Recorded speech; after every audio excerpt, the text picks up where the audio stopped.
মে 2026 মিথুন ৰাশিৰ জীৱনত একেবাৰে সাধাৰণ নহ'ব। এই মাহত এনেকুৱা কিছুমান ঘটনা ঘটিব পাৰে যিয়ে আপোনাৰ টকা পইচা, কৰ্মজীৱন, প্ৰেম জীৱন সম্পূৰ্ণ সলনি কৰি দিব পাৰে। আপুনি ভাবিব নোৱাৰা ঠাইৰ পৰা আহিব পাৰে সুযোগ, আৰু একে সময়তে এটা সৰু ভুলে নষ্ট কৰিব পাৰে ডাঙৰ ভাগ্য। গ্ৰহ নক্ষত্ৰই দিয়ে স্পষ্ট সংকেত। এই মাহত কিছুমান দিন আপোনাৰ বাবে সুবৰ্ণ সুযোগ আৰু কিছুমান দিন কঠিন পৰীক্ষা। আপুনি যদি আগতে সতৰ্ক নহয় তেন্তে হাতৰ পৰা যাব পাৰে জীৱন সলনি কৰিব পৰা সুযোগ। সেয়ে ভিডিঅ'টো শেষলৈকে চাই থাকক, কাৰণ শেষত মই ক'ম এটা গুপ্ত উপায় যিয়ে আপোনাৰ ভাগ্য একেবাৰে ঘূৰাই দিব পাৰে। বেছি পলম নকৰি আহক তেন্তে আৰম্ভ কৰোঁ। প্ৰথমতে আহিছোঁ আপোনাৰ ধন সম্পত্তি।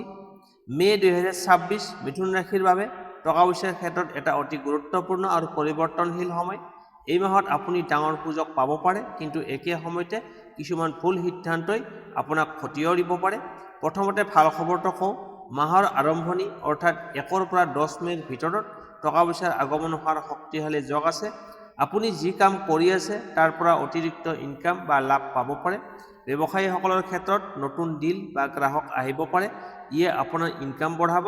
চাকৰিজীৱীসকলৰ ক্ষেত্ৰতো ইনচেণ্টিভ, বোনাছ বা নতুন সুযোগ দেখা গৈছে। কিন্তু এই সময়ত এটা কথা মনত ৰাখিব লাগিব, ধন আহিলে খৰচো বাঢ়ে।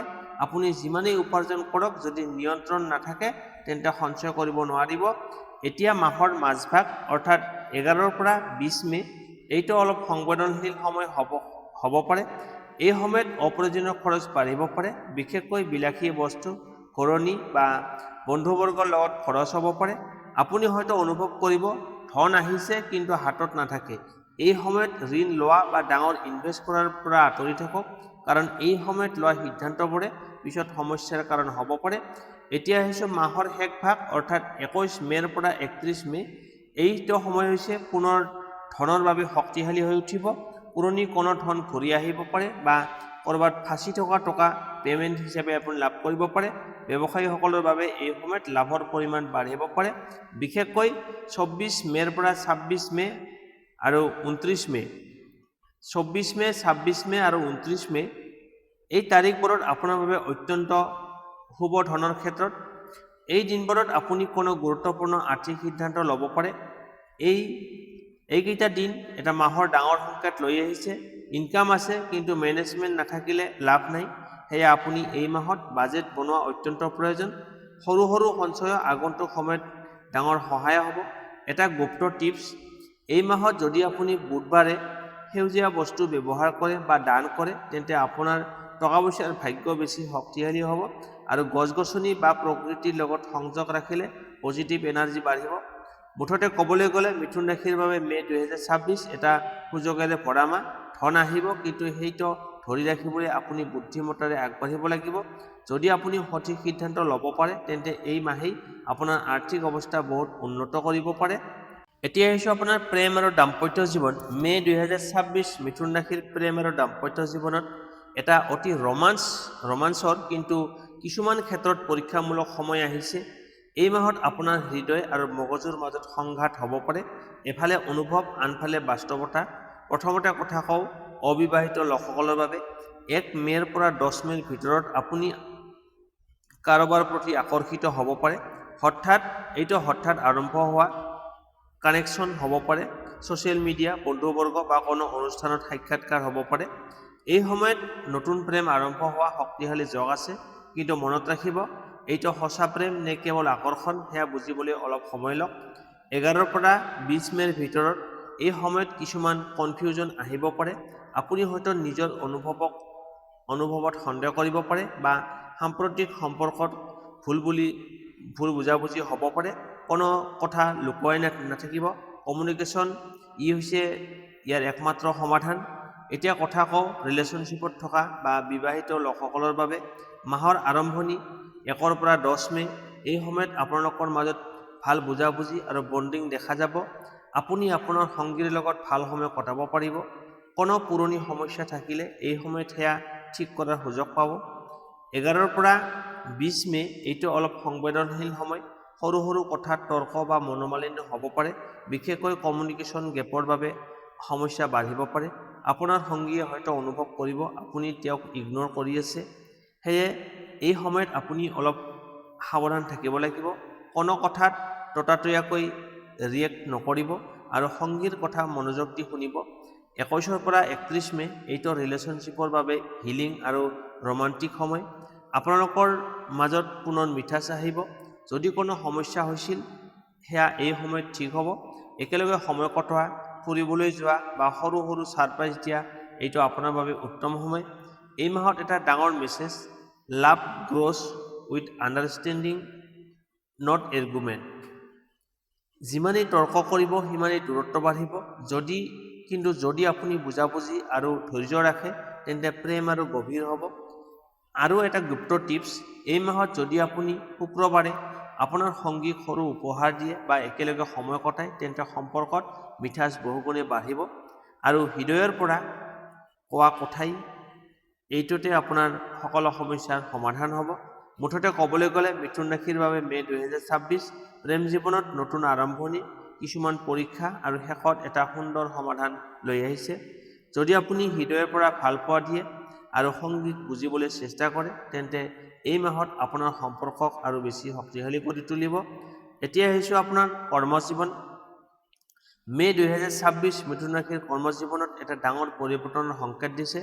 এই মাহত আপোনাৰ পৰিশ্ৰমৰ মূল্য পোৱাৰ সম্ভাৱনা আছে, কিন্তু একে সময়তে কিছুমান পৰীক্ষাও থাকিব।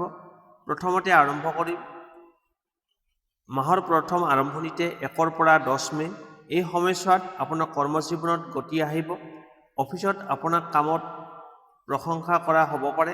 ঊৰ্ধ্বতন বিষয়াসকলে আপোনাক নতুন দায়িত্ব দিব পাৰে। এইটো আপোনাৰ বাবে এটা সুযোগ যিয়ে আপোনাৰ ফিউচাৰ গ্ৰথ নিৰ্ধাৰণ কৰিব পাৰে। যিসকলে নতুন চাকৰি বিচাৰি আছে এই সময়ত ইণ্টাৰভিউ দিয়াৰ বাবে এটা ভাল সুযোগ আছে। পজিটিভ ৰেছপন্স পোৱাৰ সম্ভাৱনা যথেষ্ট বেছি আছে। এতিয়া 11 পৰা 20 মে এইটো অলপ চেলেঞ্জিং ফেজ। কামৰ প্ৰেছাৰ বাঢ়িব আৰু একে সময়তে ডেডলাইনৰ বাবে টেনশ্যন অনুভৱ কৰিব পাৰে। সহকৰ্মীৰ সৈতে ভুল বুজাবুজি হ'ব পাৰে। এই সময়ত এটা গুৰুত্বপূৰ্ণ কথা, ডণ্ট ৰেছপন্স স্মাৰ্টলি। যদি আপুনি ততাতৈয়াকৈ ৰিয়েক্ট কৰে তেন্তে সমস্যা বাঢ়িব, কিন্তু শান্ত হৈ চিন্তা কৰি ডিচিশ্যন ল'লে সকলো কণ্ট্ৰলত ৰাখিব পাৰিব।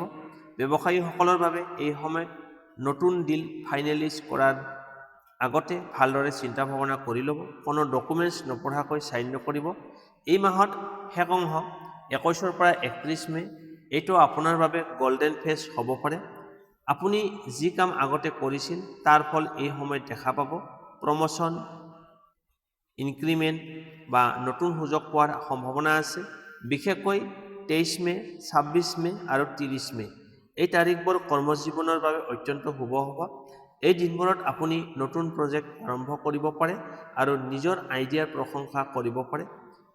এই মাহৰ এটা ডাঙৰ মেছেজ, কনচিষ্টেন্সি ইজ দ্য কি অফ ছাকচেছ। মাত্ৰ একেদিন ভাল কাম কৰিলে নহ'ব। আপুনি যদি নিয়মিতভাৱে পৰিশ্ৰম কৰে তেন্তে সফলতা নিশ্চিত। আৰু এটা গুপ্ত টিপছ, এই মাহত যদি আপুনি প্ৰতিদিনে পুৱা 5 মিনিট নিজৰ লক্ষ্য ভিজুৱেলাইজ কৰে আৰু তেন্তে আপোনাৰ ফ'কাছ বাঢ়িব আৰু বাধা বিঘিনি কমি যাব। বিশেষকৈ বুধবাৰে সেউজীয়া ৰং ব্যৱহাৰ কৰিলে পজিটিভ এনাৰ্জি বৃদ্ধি পাব। মুঠতে ক'বলৈ গ'লে মিথুন ৰাশিৰ বাবে মে 2026 কৰ্মজীৱনত নতুন সুযোগেৰে ভৰা মাহ। চেলেঞ্জ আহিব, কিন্তু সেইবোৰ অতিক্ৰম কৰিলে আপুনি ডাঙৰ সফলতা লাভ কৰিব পাৰে। এই মাহত আপোনাৰ কেৰিয়াৰত এটা নতুন দিশ মুকলি কৰিব পাৰে, মাত্ৰ আপুনি নিজে আগবাঢ়িবলৈ সাহস দেখুৱাব লাগিব। এতিয়া আহিছোঁ আপোনাৰ ভাগ্য। মে মাহত আপোনাৰ ভাগ্য কেনেকুৱা থাকিব? মে 2026 মিথুন ৰাশিৰ বাবে ভাগ্যত এটা ডাঙৰ উঠানমা দেখা যাব। এই মাহত কেতিয়াবা ভাগ্য একেবাৰে আপোনাৰ পক্ষত থাকিব আৰু কেতিয়াবা দেখা পাব আপুনি নিজেই পৰিস্থিতি ঠিক কৰিব নোৱাৰিব। মাহৰ আৰম্ভণি 1 পৰা 10 মে এই সময়ত ভাগ্য আপোনাৰ পক্ষত আছে। নতুন সুযোগ, নতুন চিনাকি মানুহ আৰু অপ্ৰত্যাশিত লাভ পাব পাৰে। এই সময়ত আপুনি যি কাম আৰম্ভ কৰিব তাৰ সফলতাৰ সম্ভাৱনা বেছি আছে। 11 পৰা 20 মে এইটো অলপ চেঞ্চিটিভ সময়। ভাগ্য অলপ ধীৰ হ'ব পাৰে আৰু আপুনি অনুভৱ কৰিব কামবোৰ ফাঁচি আছে, ক'ৰবাত বাধা বিঘিনি আহি আছে, কিন্তু এইটো ব্যৰ্থতা নহয়, এইটো আপোনাৰ পৰীক্ষা। 21 পৰা 31 মে এইটো আপোনাৰ বাবে লাকি কামবেক ভাগ্য পুনৰ জাগ্ৰত হ'ব আৰু আপুনি আগৰ সমস্যাবোৰ সমাধান পাব। এই সময়ত নতুন সুযোগ আহিব যিয়ে আপোনাৰ জীৱনৰ দিশ সলনি কৰিব পাৰে। এই মাহৰ এটা ডাঙৰ মেছেজ, লাক ফেভাৰ্ছ দ্য ব্ৰেভ। যদি আপুনি আগবাঢ়িবলৈ ভয় কৰে তেন্তে ভাগ্য আপোনাৰ লগত আগবাঢ়িব নোৱাৰিব। শুভ তাৰিখ 3 মে, 7 মে, 14 মে, 23 মে আৰু 26 মে। এই দিনবোৰত নতুন কাম আৰম্ভ কৰক, ইনভেষ্টমেণ্ট কৰক আৰু ইম্পৰ্টেণ্ট ডিচিশ্যন লওক। শুভ সংখ্যা 5, 6 আৰু 9। এই সংখ্যাবোৰ আপোনাৰ বাবে পজিটিভ ভাইব্ৰেশ্যন লৈ আহিব। শুভ ৰং সেউজীয়া, হালধীয়া আৰু আকাশী। এই ৰঙৰ কাপোৰ বা বস্তু ব্যৱহাৰ কৰিলে ভাগ্য শক্তিশালী হ'ব। এতিয়া আহিছোঁ প্ৰতিকাৰ। বুধবাৰে সেউজীয়া বস্তু দান কৰক। প্ৰতিদিনে গছত পানী দিয়ক। পুৱা 5 মিনিট ধ্যান কৰক। গৰীব ব্যক্তিক সহায় কৰক। এই সৰু প্ৰতিকাৰবোৰে আপোনাৰ ভাগ্য বেছি শক্তিশালী কৰিব পাৰে। মিথুন ৰাশিৰ জাতক জাতিকাসকল, এইটো আছিল আপোনালোকৰ মে 2026 এটা সুযোগ আৰু পৰীক্ষাৰ মাহ। এই মাহত আপোনালোকৰ চেলেঞ্জ দিব, কিন্তু সেইবোৰ মাজতেই লুকাই আছে সফলতাৰ ৰাস্তা। যদি আপুনি নিজৰ ওপৰত বিশ্বাস ৰাখে আৰু সঠিক সময়ত সঠিক সিদ্ধান্ত ল'ব পাৰে তেন্তে এই মাহত আপোনাৰ জীৱন সলনি হ'ব পাৰে। ভিডিঅ'টো ভাল লাগিলে লাইক কৰক, বন্ধুৰ সৈতে শ্বেয়াৰ কৰক আৰু চেনেলটো ছাবস্ক্ৰাইব কৰিব নাপাহৰিব, কাৰণ আপোনালোকৰ ভাগ্যৰ সকলো আপডেট মই লৈ আহিম। ধন্যবাদ।